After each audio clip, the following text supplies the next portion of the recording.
Hello नमस्कार, good evening, शुभ संध्या। आप सभी का एग्ज़ाम टाइम एकेडमी में बहुत बहुत स्वागत है। एग्ज़ाम टाइम एकेडमी आज से अर्थशास्त्र भी शुरू कर रहा है। अर्थशास्त्र के पहला वीडियो होगा डिस्क्रिप्टिव यानी व्याख्यात्मक। शुरू करने से पहले मैं एक स्वयं श्रीवास्तव बहुत ही अच्छे कवि हैं इस समय के, उनकी चंद पंक्तियाँ आपके बीच कहना चाहता हूँ कि मुझको न रोकिए ना ये नजराने दीजिए, मुझको न रोकिए ना ये नजराने दीजिए, मेरा सफ़र अलग है मुझे जाने दीजिए। ज़्यादा से ज़्यादा ये होगा कि मैं हार जाऊंगा, ज़्यादा से ज़्यादा होगा कि ये मैं हार जाऊंगा, किस्मत तो मुझे मेरी आजमाने दीजिए। कहने का तात्पर्य ये है कि जो वर्तमान का समय चल रहा है, ठीक, बहुत बार आपको विचलित करेगा कि 4 साल से एग्ज़ाम की तैयारी हो रही है, ठीक, एग्ज़ाम की डेट आ रही है लेकिन वो टल जा रही है। जो नए बच्चे आप ही की तरह बीएड करके आ रहे हैं, ठीक, उनका भी मन है अध्यापन के कार्य को शुरू करने का, लेकिन अब वो विचलित हो रहे हैं कि डीएलएड करूं, बीटीसी करूं या फिर आपका बीएड करूं, इस सफ़र में उतरने लायक है कि नहीं। तो उनको ये मैं बता रहा था कि निश्चित रूप से देखिए, किसी के कहने में मत आइए, समय बदलेगा, हर चीज़ बदल जाएगा, ठीक, बस लग रहे हैं तो लगे रहिए। जो लोग नई शुरुआत करने वाले वो भी शुरू करें, ठीक, क्योंकि हर समय इसी तरह से नहीं रहेगा। और जो लोग एकदम तैयार हैं एग्ज़ाम देने के लिए, वो विचलित ना हों कि अब चलें 2 महीना टल गई तो फिर से कोई नई चीज़ करने लगें। एग्ज़ाम होगा, निश्चित होगा सितंबर तक, अगस्त के लास्ट वीक तक। तो आप बिल्कुल बने रहिए एग्ज़ाम में, और इस बीच प्रैक्टिस करते रहिए, प्रैक्टिस करते रहिए। देखिए, हम भी आपका सीरीज लेकर आ रहे थे, प्लेलिस्ट में सारा वीडियो है, ठीक है, उसको देखिए, प्रैक्टिस करिए। ये डिस्क्रिप्टिव पढ़ाने का बहुत सारे बच्चे कमेंट कर रहे थे कि सर आप डिस्क्रिप्टिव वन लाइनर ही पढ़ा दीजिए लेकिन एक बार पूरा रिवाइज करा दीजिए। तो ये एक नया आपके पास जाएगा कि चैप्टर वाइज यदि चीज़ें वन लाइनर मिल जाती हैं समझ के साथ, तो वो आपके लिए बहुत अच्छा हो जाएगा। तो जो तैयारी करना शुरू कर रहे हैं वो भी जुड़े, और जो तैयार हैं बस रिवाइज कर रहे हैं वो भी इस वीडियो को देखें, अंत तक बहुत मजा आएगा। देखिए, आज का ये आप जानिए कि पहला परिचय का वीडियो है। क्या है? अर्थशास्त्र का परिचय, या फंडामेंटल आप कह सकते हैं। क्या? अर्थशास्त्र का परिचय। मैं यहां डाल देता हूं, देखिए, भूलना भी, ये पहला वीडियो है। क्या? पहला अर्थशास्त्र का परिचय।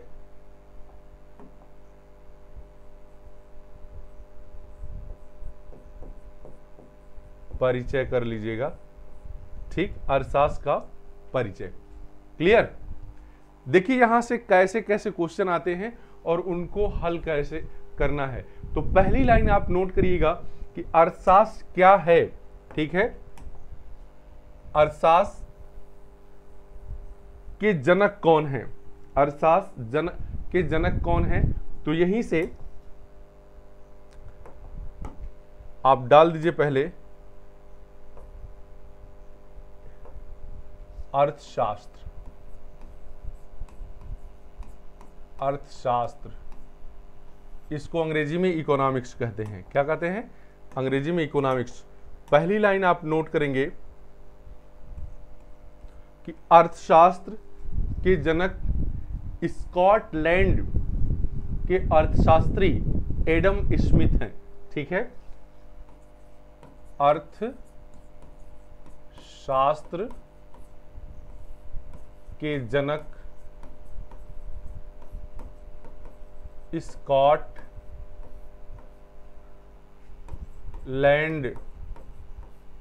के अर्थशास्त्री कौन है? एडम स्मिथ हैं। देखिए, जब जेके मेहता का पूरा नाम पूछा जा सकता है, तो एडम स्मिथ का कहाँ के रहने वाले ये भी पूछा जा सकता है। क्लियर।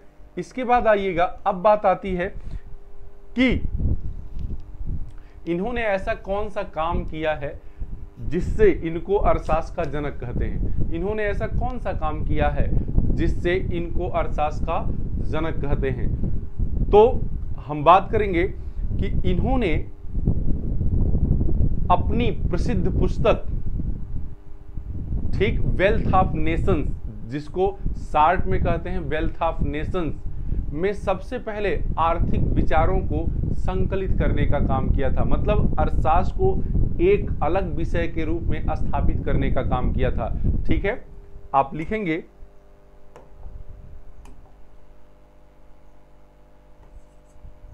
क्योंकि से मैं शुरू कर रहा हूं क्योंकि वही सेंटेंस पूरा होगा। ठीक है, जनक कहते हैं क्योंकि इन्होंने सर्वप्रथम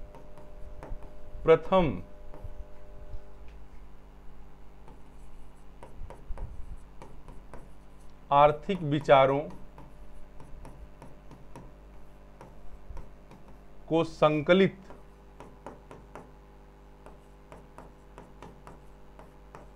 कर एक विषय के रूप में स्थापित, एक विषय के रूप में अर्थशास्त्र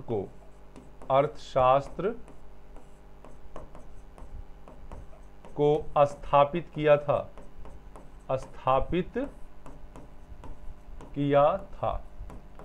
ये क्यों? इसके पहले क्या अर्थशास्त्र का अध्ययन नहीं किया जाता था? अर्थशास्त्र का अध्ययन किया जाता था, लेकिन अर्थशास्त्र एक विषय के रूप में नहीं था।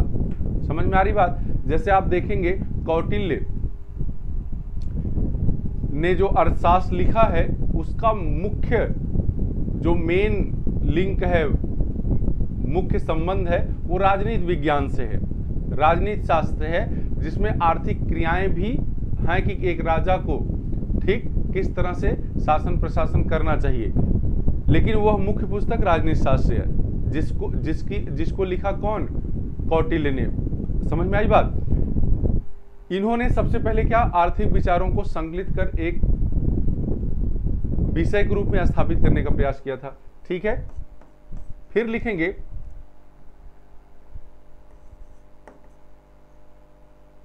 इनकी प्रसिद्ध पुस्तक का नाम, इनकी प्रसिद्ध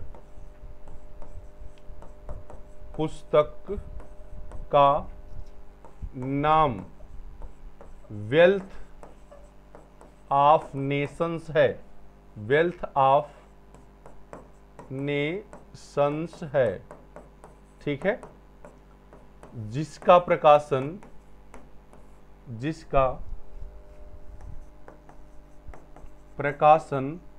कब?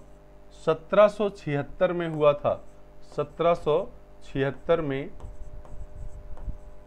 हुआ था। अब देखिएगा, इसी वेल्थ ऑफ नेशंस पुस्तक में इन्होंने अर्थशास्त्र को परिभाषित करते हुए अर्थशास्त्र को धन का विज्ञान कहा था। ठीक है, लिखेंगे एडम स्मिथ ने या इन्होंने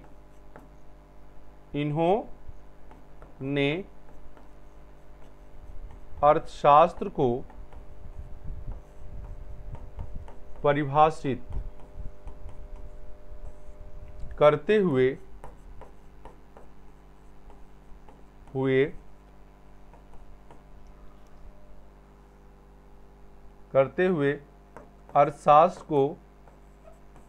अर्थशास्त्र को धन का विज्ञान कहा था, धन का विज्ञान कहा था। अब देखिए, चूंकि आप अर्थशास्त्र के विद्यार्थी हैं, क्या हैं? अर्थशास्त्र के विद्यार्थी हैं, और अर्थशास्त्र में चूंकि और सारे एग्जाम्स में तो इनकी पुस्तक का शार्ट नाम पूछा जाता है। ठीक है, वेल्थ ऑफ नेशंस ही दे देता है। क्या देता है? वेल्थ ऑफ नेशंस ही दे देता है। लेकिन आप चूंकि अर्थशास्त्र के विद्यार्थी हैं, अर्थशास्त्र को आपने जिया है, पढ़ा है, इसलिए इनकी पूरी पुस्तक का नाम आपको याद होना चाहिए, an inquiry into the nature and causes of wealth of nations. ठीक है, आप लिख सकते हैं, मैं देखिए नीचे लिख दे रहा हूं।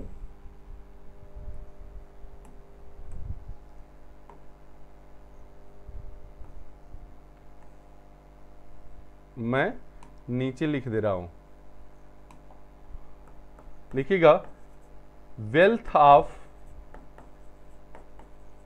नेशंस, नेशंस का पूरा नाम, पूरा नाम क्या है? एन इंक्वायरी, क्या? An inquiry into the nature, an inquiry into the nature, nature and, देखिए मैं इंग्लिश में नहीं लिख रहा हूं, मैं हिंदी में लिख दिया। ठीक है, हिंदी में ही आप लोग जान लीजिए, मन करेगा तो इंग्लिश में लिख लीजिएगा। And causes of wealth of Nations, and causes of wealth of Nations, Nations ये है। हिंदी में से कहते हैं राष्ट्रों के धन का स्वरूप और उनकी खोज, राष्ट्रों के धन का स्वरूप और उनकी खोज। ठीक है, राष्ट्रों के धन का स्वरूप तथा उनकी खोज, बहुत बार उनके कारणों की जांच भी लिख देते हैं। इसको भी थोड़ा सा कर लीजिए, क्योंकि हिंदी में अगर पूछ दे तो फिर दिक्कत में मत आइएगा। लिख लीजिएगा, जिसको हिंदी में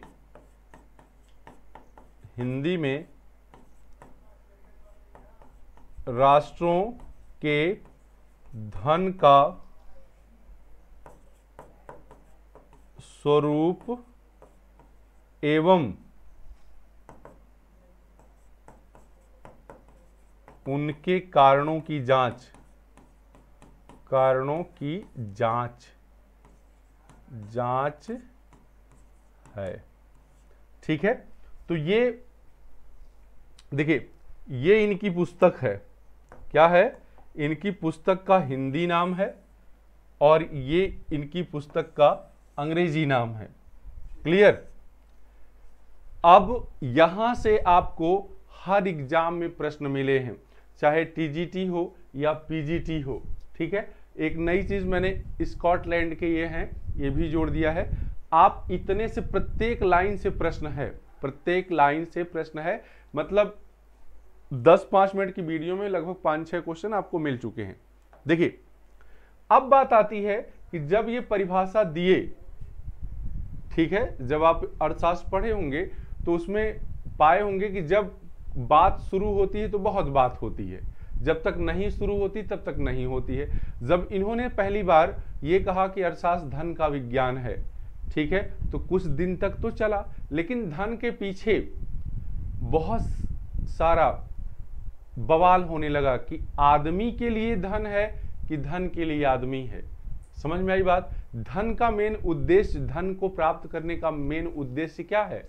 कल्याण से जुड़ा है, ठीक है, संतुष्टि से जुड़ा है कि आखिर है क्या, विकास से जुड़ा है। तो इस तरह से अर्थशास्त्र की बहुत सारी परिभाषाएं बहुत सारे लोगों ने दिया और उस परिभाषाओं से प्रश्न है, ठीक है, कि कौन सी परिभाषा किसने दिया, किस वर्ग में किसकी किसकी परिभाषाएं लिखी जाती हैं, आती हैं। इससे भी कम से कम 8-10 क्वेश्चन बनते हैं एग्जाम में। तो आइए उस परिभाषाओं का वर्गीकरण करते हैं और देखते हैं कि कौन सी परिभाषा किसने दी है और उसको किस श्रेणी में रखा जाएगा। क्लियर? लिखिएगा, क्या लिखेंगे? देखिए, लिखेंगे कि एडम स्मिथ की परिभाषा के बाद, परिभाषा के बाद अर्थशास्त्र का अध्ययन शुरू किया गया या शुरू हुआ और इसकी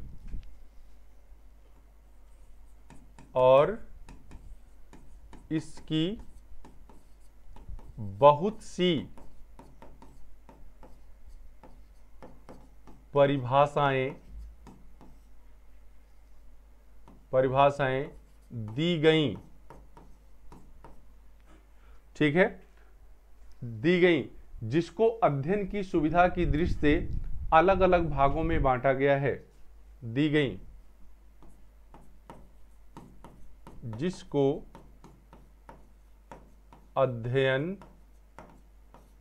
की सुविधा की दृष्टि से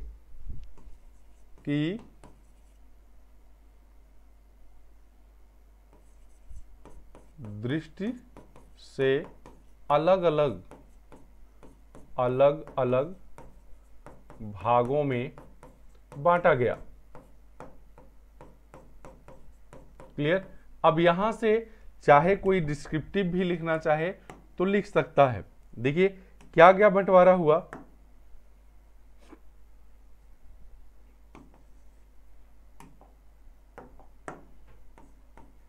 एक श्रेणी रखी गई धन संबंधी परिभाषा, धन संबंधी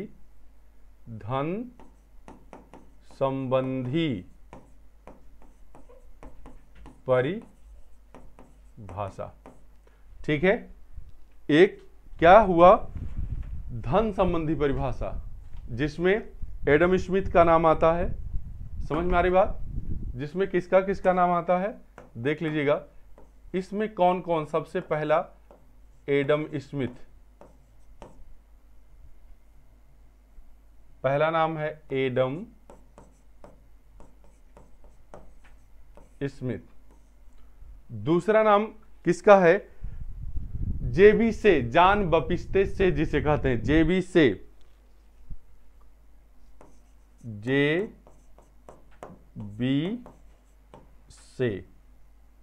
से वही हैं जिन्होंने बाजार का नियम दिया था, ठीक ना जी। इसके बाद जेएस मिल,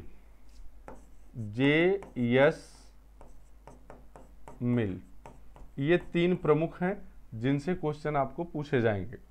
फिर दूसरी परिभाषा क्या हुई? कहा जाने लगा कि धन मनुष्य के लिए है, ना कि मनुष्य धन के लिए है। यानी तब मानव के कल्याण की बात प्राथमिकता लेने लगी। तो दूसरी परिभाषा बनी किसकी? कल्याण संबंधी परिभाषा, कल्याण संबंधी परिभाषा, ठीक है। देखिए इससे, इस परिभाषा से कौन कौन लोग जुड़े हैं? मार्शल, पीगू और कैनन, तीन नाम। कौन कौन? मार्शल, दूसरा पीगू और तीसरा कौन? कैनन। इनकी परिभाषाएं भी जो इंपॉर्टेंट होगी अभी हम आपको क्या करेंगे बता देंगे, ठीक। फिर तीसरा नाम, कल्याण की बात जब कर दी गई तो एक ग्रुप आ गया लेकर कि मानव का कल्याण किसी एक वस्तु से नहीं है बल्कि अनेक वस्तुओं पर निर्भर करता है, ठीक है।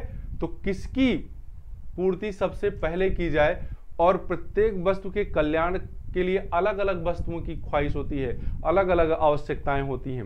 आवश्यकताएं अनंत हैं जबकि वस्तु में सीमित हैं, ठीक है। तो इस संबंधी परिभाषा पे बात होने लगी कि भाई क्या है कि सारी आवश्यकताओं को संतुष्ट नहीं किया जा सकता क्योंकि संसाधन दुर्लभ हैं। संसाधन क्या है? दुर्लभ हैं, संसाधन कम हैं बहुत अधिक नहीं है, ठीक है। और एक व्यक्ति, सबके पास समान संसाधन भी नहीं है, जैसे कोई 50,000 कमाता है तो कोई 5,000 कमाता है। अब जो 5,000 कमाने वाला है उसको उसी में ही सब कुछ अपना देखना है, ठीक है। तो इसे कहें दुर्लभता संबंधी या चुनाव संबंधी परिभाषा। तीसरा ग्रुप आ गया, ठीक है। इनकी परिभाषा को क्या कहा गया? दुर्लभता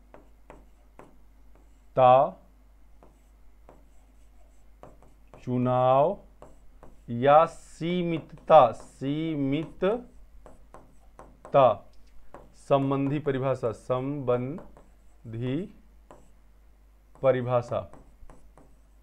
समझ में आ रही बात? ये तीनों नाम से पूछा गया प्रश्न है। दुर्लभता संबंधी परिभाषा किसकी है, चुनाव संबंधी परिभाषा किसकी है, या फिर सीमितता संबंधी परिभाषा किसकी है।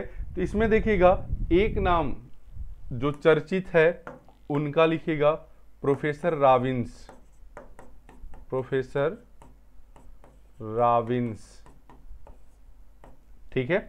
प्रोफेसर रॉबिन्स का नाम इसमें आता है। तो ये तीन तरह की परिभाषाएं। आगे देखिए चौथा फिर क्या आ गया, चौथा बात आने लगी। एक इलाहाबाद यूनिवर्सिटी के इकोनॉमिक्स डिपार्टमेंट के अध्यक्ष रहे हैं कभी किसी जमाने में, ठीक है। उनका नाम है जेके मेहता, जिनको संत अर्थशास्त्री कहते हैं। क्या कहते हैं? संत अर्थशास्त्री। इन्होंने दिया आवश्यकता विहीन परिभाषा या इच्छाओं के लोप संबंधी परिभाषा, ठीक है। और ये है चौथी, आवश्यकता विहीन या इच्छाओं के लोप संबंधी परिभाषा, लोप संबंधी परिभाषा। क्लियर? ये भी पूछा गया है। इसको किसने दिया है? इसको दिए हैं कौन? इसको कौन दिए हैं? इलाहाबाद के संत अर्थशास्त्री, इनको संत अर्थशास्त्री कहते हैं, अर्थशास्त्री जे के मेहता। इनके पूरे नाम से आ गया था एक बार प्रश्न, जे के मेहता, जिनका पूरा नाम जमशेद काई खुसरो मेहता है, जमशेद काई खुसरो मेहता है, ठीक है। फिर सबसे बाद में जो परिभाषा दी गई अर्थशास्त्र की, वो विकास संबंधी परिभाषा दी गई। कौन सी? विकास। इस तरह से अर्थशास्त्र की परिभाषाओं को कितने भागों में बांटा गया? 5 भागों में। पांचवी जो परिभाषा है वो कैसी है? विकास संबंधी परिभाषा, विकास संबंधी परिभाषा, विकास संबंधी परिभाषा, ठीक है। इसको किसने दिया? सैमुअल्सन ने। किसने दिया? सैमुअल्सन,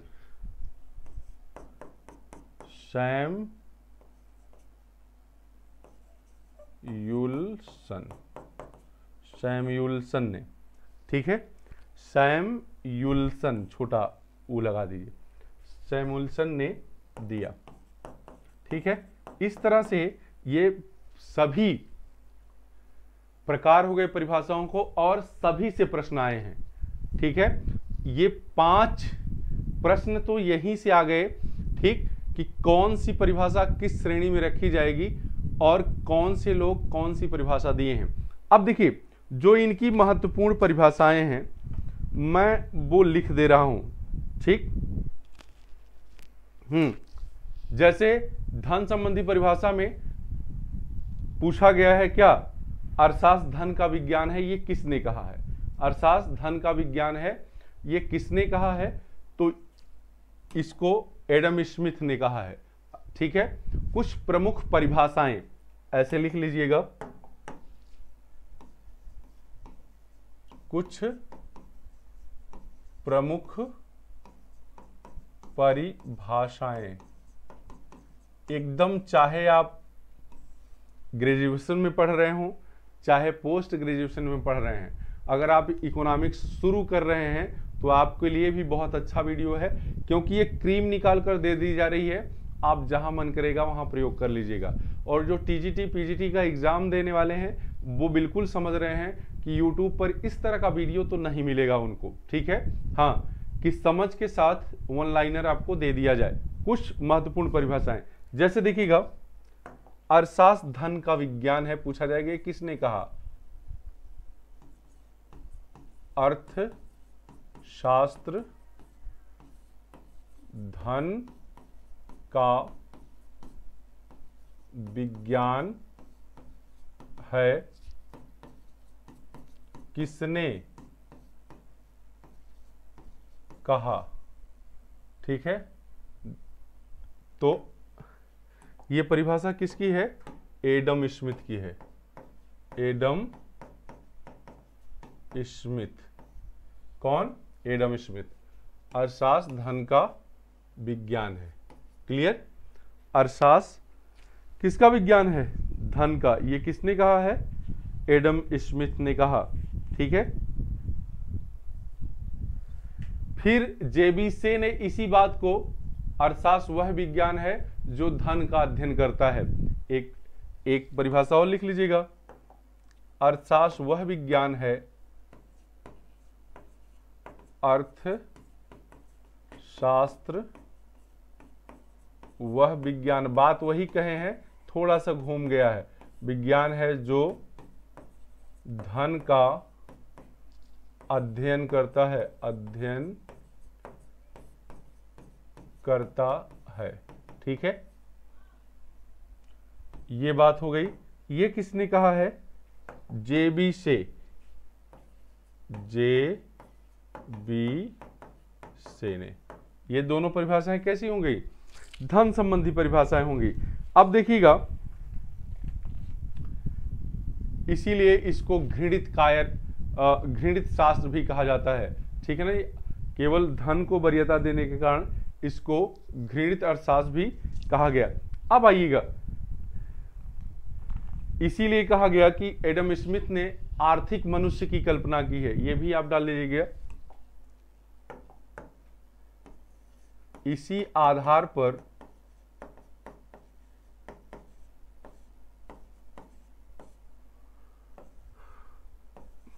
कहा गया कि एडम स्मिथ ने आर्थिक मनुष्य की कल्पना की है, किसकी कल्पना की है। और बहुत सारे व्यक्तियों ने इस परिभाषा, इन परिभाषाओं की आलोचना की कि धन मनुष्य के लिए है, मनुष्य धन के लिए नहीं है, क्लियर। अब आइए,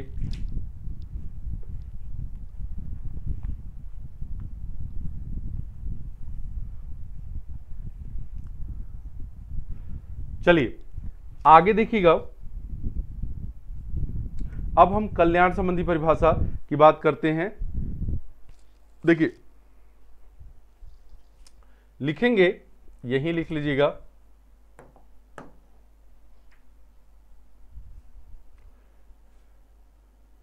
धन संबंधी परिभाषाओं की आलोचना के बाद धन संबंधी परिभाषाओं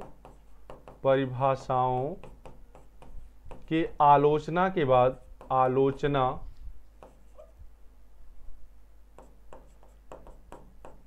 के बाद कब, 19वीं शताब्दी के उत्तरार्ध में मार्शल ने, बाद 19वीं शताब्दी के उत्तरार्ध में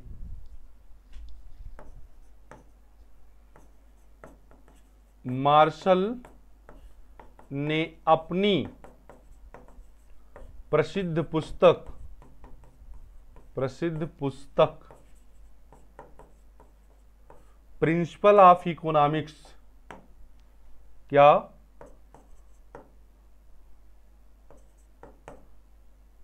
प्रिंसिपल ऑफ इकोनॉमिक्स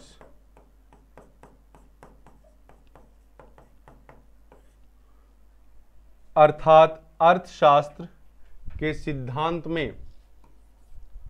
अर्थात इसका हिंदी नाम क्या है, अर्थशास्त्र का सिद्धांत में कल्याण संबंधी परिभाषा दी। कल्याण संबंधी परिभाषा दी। अब देखिएगा इनकी परिभाषा क्या है।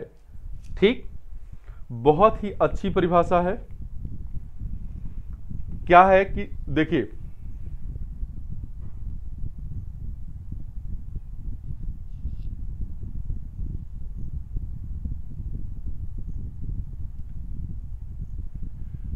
देखिएगा अर्थशास्त्र संबंधी इन्होंने एक और पुस्तक लिखी है जिसमें इस परिभाषा का जिक्र है, आप उसका भी नाम लिख लीजिएगा। लिखिए, अर्थशास्त्र के कल्याण संबंधी परिभाषा का जिक्र उन्होंने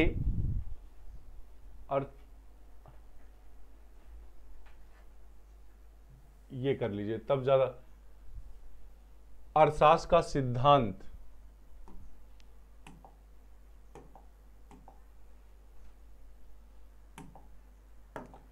principle of economics, principle of economics का हिंदी नाम क्या है, अर्थशास्त्र का सिद्धांत। लिखिएगा, मार्शल ने अपनी पुस्तक इकोनॉमिक्स ऑफ इंडस्ट्री, उद्योग का अर्थशास्त्र, अपनी पुस्तक इकोनॉमिक्स ऑफ इंडस्ट्री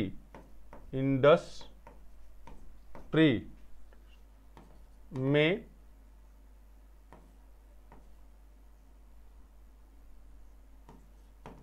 अर्थशास्त्र को परिभाषित करते हुए,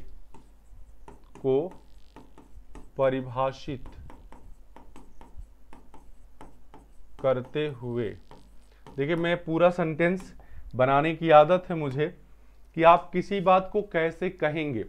देखिए इन्होंने कहा कि अर्थशास्त्र जीवन के साधारण व्यापार संबंधी क्रियाओं का अध्ययन है। अर्थशास्त्र मानव के साधारण व्यापार संबंधी क्रियाओं का अध्ययन है। ठीक, अध्ययन है।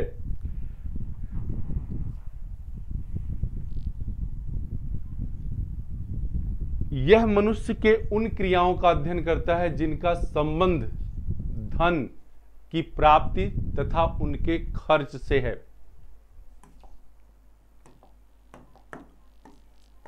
यह मनुष्य के उस क्रियाओं का अध्ययन करता है जिनका संबंध धन की प्राप्ति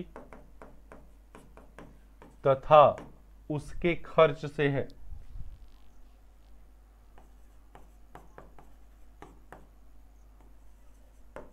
खर्च से है। तो इतनी बात, परिभाषा बड़ी है लेकिन ये सारगर्भित इतना जो आपसे पूछा जाएगा।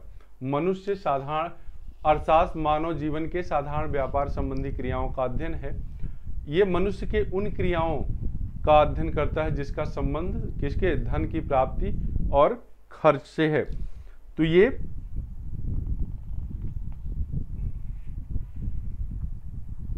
देखिए, मार्शल की दोनों पुस्तकें, उद्योग अर्थशास्त्र, प्रिंसिपल इकोनॉमिक्स, कहीं कहीं आप इसमें मिलेगा, कहीं कहीं उसमें मिलेगा। तो दोनों पुस्तकों का नाम आप जानते रहिए, उनकी परिभाषा जानते रहिए, बाकी कोई दिक्कत नहीं है। ठीक है, अब आइए देखिए, ये मार्शल की परिभाषा आपको पूछी जाएगी। इसके बाद एक परिभाषा और आप लिख सकते हैं मन करे तो, अर्थशास्त्र में आर्थिक कल्याण का अध्ययन होता है। बस इतनी सी बात, ये पीगू की है।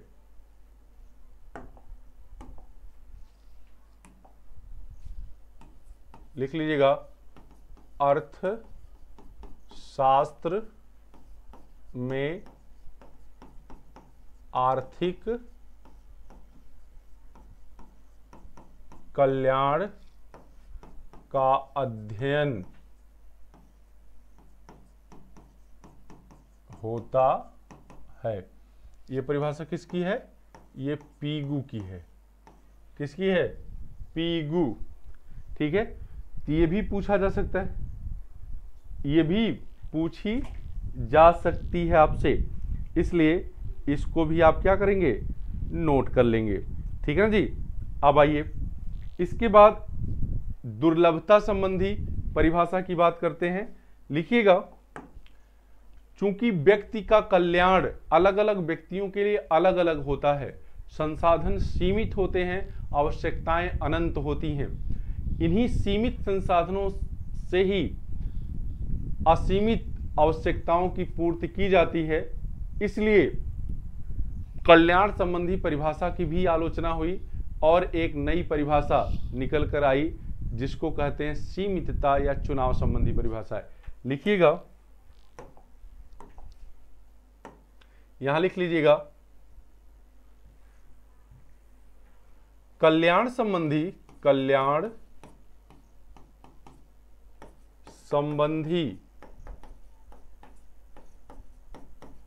परिभाषाओं की आलोचना इस आधार पर की गई कि आवश्यकताएं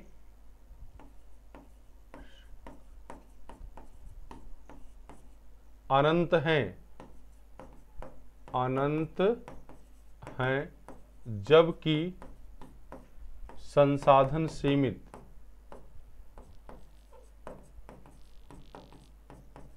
क्या है, संसाधन सीमित हैं,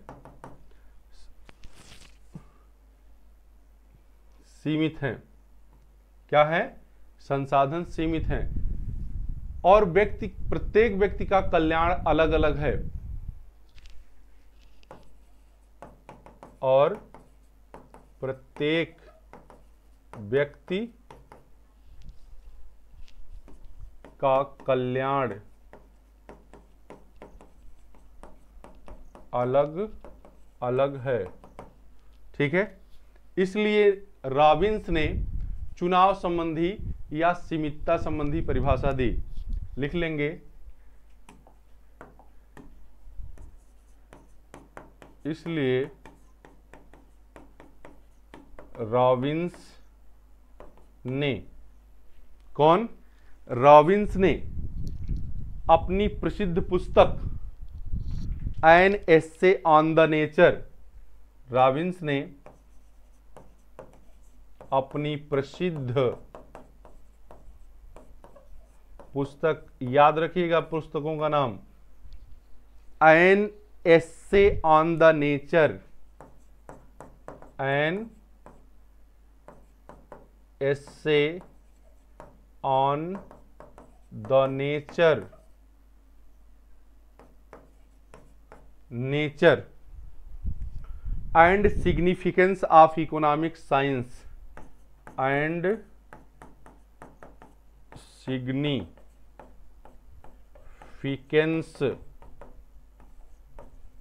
ऑफ इकोनॉमिक साइंस, इकोनॉमिक्स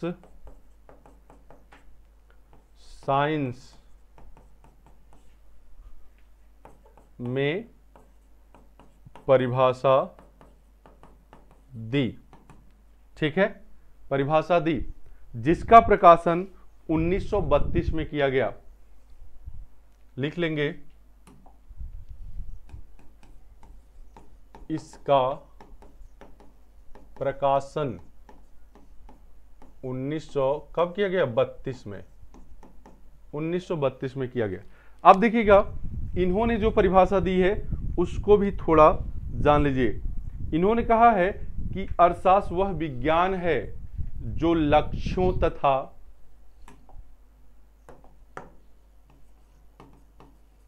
अर्थशास्त्र वह विज्ञान है जो लक्ष्यों तथा, ठीक है, जो लक्ष्यों तथा उनके सीमित एवं वैकल्पिक उपयोगों वाले, उनके सीमित तथा वैकल्पिक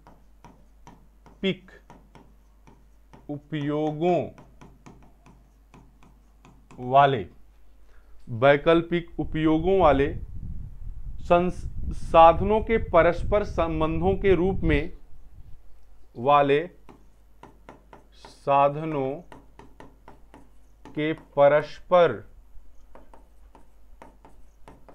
संबंधों वाले, परस्पर संबंधों के रूप में, परस्पर वाले नहीं, परस्पर संबंधों के रूप में मानव व्यवहार का अध्ययन करता है, मानव व्यवहार का अध्ययन करता है। मतलब क्या है? मतलब क्या है? मतलब ये है कि प्रत्येक व्यक्ति का अपना अपना कल्याण है, उसके अपने अपने संसाधन हैं, लेकिन उसकी आवश्यकताएं इतनी अनंत हैं कि जो संसाधन है वो सीमित पड़ जा रहे हैं। तो प्रत्येक व्यक्ति के पास, जिसके पास खाने की व्यवस्था नहीं, सबसे पहले वो जो पैसा पाएगा खाने की व्यवस्था करेगा। जिसके पास खाने की व्यवस्था हो गई है वो कपड़े की व्यवस्था करेगा, कपड़े की व्यवस्था हो गई तो शिक्षा की व्यवस्था करेगा, फिर मकान की व्यवस्था करेगा। इस तरह की, जिसका ये सब पूरा हो गया है वो गाड़ी घोड़ा इस तरह की बात सोचेगा। समझ में आ रही बात? तो अलग अलग व्यक्तियों की अपनी अलग अलग आवश्यकताएं हैं और उनका कल्याण भी अलग अलग है। तो ये बात आपको समझ में आ रही होगी। ये किसका कथन है? ये कथन है रॉबिन्स का। किसका? रॉबिन्स की परिभाषा है, रॉबिन्स, प्रोफेसर रॉबिन्स की। ठीक है, तो ये हो गई आपकी परिभाषा। इसके बाद देखिए, मैंने बताया उसमें बहुत सारी चीजें नहीं है। जब इस पे बवाल हो रहा था तो संत अर्थशास्त्री जो थे उन्होंने कह दिया कि अर्थशास्त्र, ठीक है, आवश्यकता विहीनता की बात करता है, मतलब कोई भी आवश्यकता ना रहे वहां तक पहुंचाने की बात करता है। तो उनको संत कहा गया। अगर उनसे उनके हिसाब से सोचा जाता तो अर्थशास्त्र यहां तक आता ही नहीं, क्योंकि मनुष्य आशावान है। ठीक है, और फिर विकास संबंधी परिभाषा। तो ये आपकी जो मुख्य रूप से परिभाषाएं पूछी गई हैं वो सारी परिभाषाएं क्या हो गई? आपको मैंने मुख्य मुख्य चीजें लिख दी। अब कुछ नोट लिख लीजिए। ठीक है,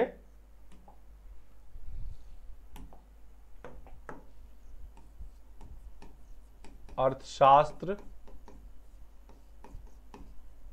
के परिचय से कुछ महत्वपूर्ण बिंदु जो आपके एग्जाम में पूछे गए हैं, उस मिसलेनियस टाइप की चीजों से मैंने छांट कर रखा है। ठीक है, जैसे अर्थशास्त्र में धन किसको माना जाता है? अर्थशास्त्र में धन किसको माना जाता है? तो आप जान लीजिएगा कि वह समस्त कार्य जिसके बदले में जिस आपको पैसा नहीं मिलता, जैसे अपने घर का काम करना, अपने बच्चों के लिए खाना बनाना, अपने बच्चों को खिलाना, ये सब अर्थशास्त्र में धन के रूप में नहीं जाना जाता। लेकिन आभूषण जो है आपका, ठीक है, गहना गुड़िया, खेती बाड़ी, ये सब धन से जुड़ा हुआ है, काम दूसरे के यहाँ कर रहे हैं, नौकरी चाकरी कर रहे हैं, तो इसको धन माना जाता है। तो लिखेंगे अर्थशास्त्र में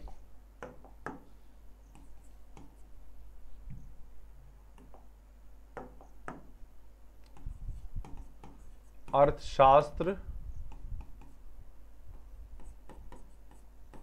में स्वयं के लिए किए गए कार्यों को धन नहीं माना जाता। ठीक है, जैसे घर का काम, घर का कार्य करना, बच्चों को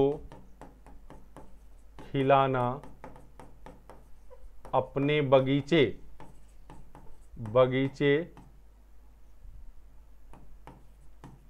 की सिंचाई करना,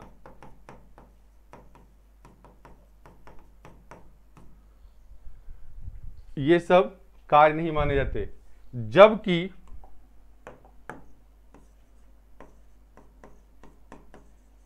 खेती बाड़ी,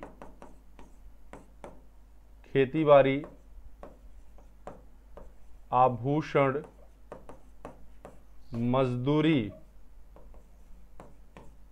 आदि कार्य माने जाते हैं, कार्य या धन माने जाते हैं, धन माने जाते हैं। इसका मतलब जान लीजिएगा कि वह समस्त कार्य जो आप जिससे पैसा मिल सकता है, ठीक है, जिससे पैसा मिलेगा, वो सब धन के रूप में अध्ययन किए जाएंगे। समझ में आ रही बात कि नहीं आ रही? हाँ, देखिए अर्थशास्त्र पूछ लेता, अर्थशास्त्र मुख्य रूप से किसका अध्ययन करता है? ठीक है, तो अर्थशास्त्र मुख्य रूप से धन का अध्ययन करता है। ये बात 100% सही है। अर्थशास्त्र मुख्य रूप से किसका? धन का। चाहे कितना भी लड़ाई विवाद हो, लेकिन ये बात सही, अर्थशास्त्र मुख्य रूप से धन का अध्ययन करता है। ठीक है, अर्थशास्त्र मुख्य रूप से धन का, इसी धन का अध्ययन, धन के अध्ययन के लिए इसको घृणित विज्ञान कहकर पुकारा गया।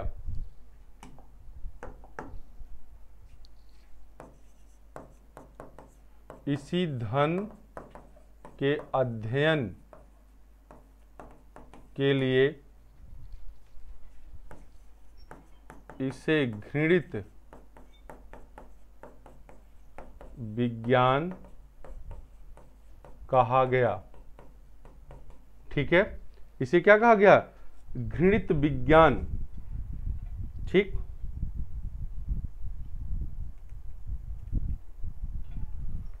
हाँ, एक अर्थशास्त्र साध्यों के मध्य तटस्थ रहता है। यह विचार किसने दिया है? तो यह विचार रॉबिन्स ने ही दिया है। ठीक है, जहां साध्यों की बात आ जाए वहां जान लीजिएगा किसकी बात कर रहा है? रॉबिन्स की बात कर रहा है। ठीक, अब देखिए यहां तक बात आ गई। अब इसके आगे मैं कुछ 2-3 बात और कर ले रहा हूं।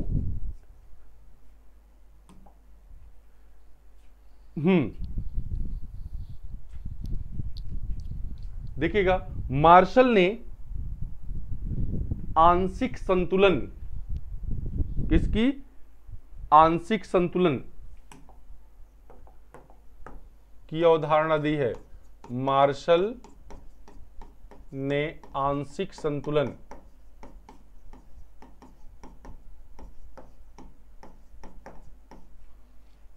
का विचार दिया है। विचार, दिया है। ये भी क्वेश्चन पूछा जा सकता है, ठीक है, कि आंशिक संतुलन का विचार किसका है, तो मार्शल का है, ठीक है।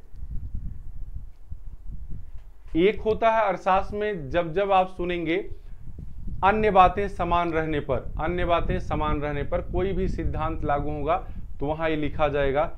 इसे अंग्रेजी में क्या कहते हैं, सटेरिस पैरिबस कहते हैं, ठीक है। क्या कहते हैं, सटेरिस पैरिबस। लिखिएगा, अर्थशास्त्र में एक वाक्य अन्य बातें समान रहने पर बोला जाता है, जिसको सटेरिस क्या कहते हैं, सटेरिस। देखिए लैटिन भाषा के शब्द है, ठीक है, सटेरिस पैरिबस, जिसको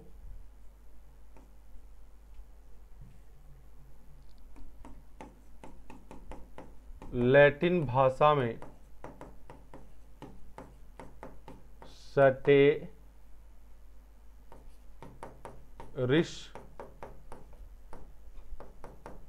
पैरिबस कहते हैं, ठीक है, सटेरिस पैरिबस कहते हैं। देखिए एक आएगा साम्य फर्म की अवधारणा, या साम्य की अवधारणा किसने दिया है, तो पीगू ने। लिख लेंगे, साम्य की अवधारणा पीगू ने दिया है। देखिए यहां तक मैंने बात कर ली, और यहां से कभी भी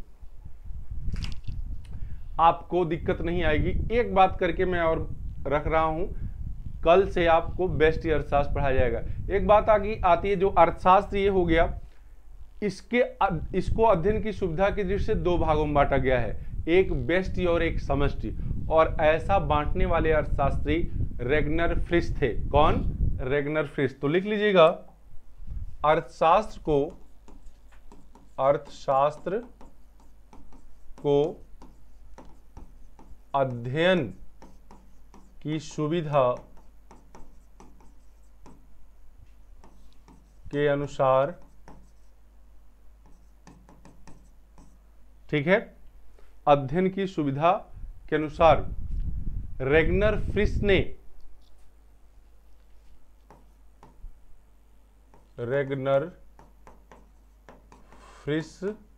ने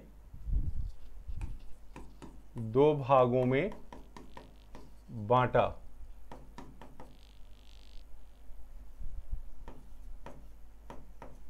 बांटा। क्या,